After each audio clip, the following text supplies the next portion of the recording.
Hello guys! For today's video, punta tayo sa aming restaurant. Ayan po, pasakay tayo ng subway dyan.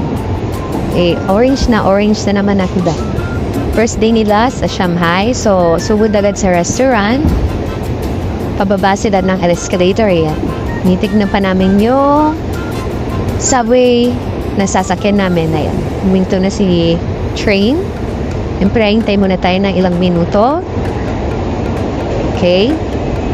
And then, boom! Bukas! Ay, ate girl, ay papasok na sila.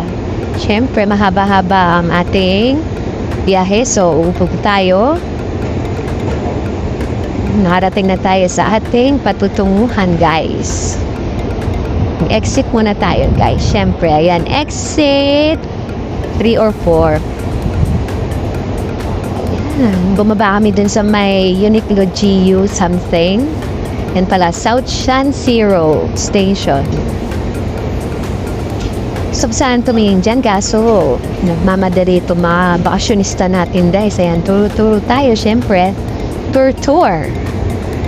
Kaya maglalakad tayo patungo dun sa restaurant. Syempre, yung mga bakasyonista natin kailangan natin silang ilakad. Ipasyal-pasyal. So, bumili muna kami ng Poco guys dyan. Kasi gusto nila matikman ng Poco ng Shanghai, China. Siyempre, mag-order muna tayo guys. Pinipili ko pala sila kung anong gusto nila dyan. So, sila namili ng mga pusayan. Nandiyan na tayo sa ating restaurant. Doon by Amanda. So, ayun, yung tandong namin did just shoot for the doing ng kanilang app. So, ayan, papasok na tayo sa aming trabaho. Siyempre, nandyan yung restaurant manager namin. So, pinakilala muna namin itong mga guests, sa mga bakasyonista. At ayan ang aming server for today sa Pilipina, si Ruthie. Ayan. Thank you, Ruthie, sa pag-serve mo ng mga pagkain. Ayan, ang sarap niyan, guys. Subid egg. O, diba? May pa-ganun-ganun pa si Ruthie, pa-heart-heart. O, ayan na ulit ang watermelon juice ni Alexa. Requested yan. Bigay na aming bartender. Tapos, si Karil is chocolate, hot chocolate trap. So, ayan na aming appetizer, 2 mussel salad. Bigay ng aming head chef sa Lunette by Amanda. Mabait na mga chef namin dyan. Mahal na mahal mga Pilipino. Charis! At ang aming mga free bread, ayan. Mas masarap kasi yung round 1 na yan, guys. Super sarap. At 2 Caesar salad. May grilled chicken. Masarap yan, guys. Paborito ni Zoran yan. So, diba? Tuwang-tuwa ako kasi yung server namin, napaka-entertaining niya. Ayan, yan pala yung aming creamy, parang carbonara siya. Parang lang, cherries. So, ayan na naman yung aming seafood tomato pasta. Pambata lang yan, guys. Hindi para sa lahat.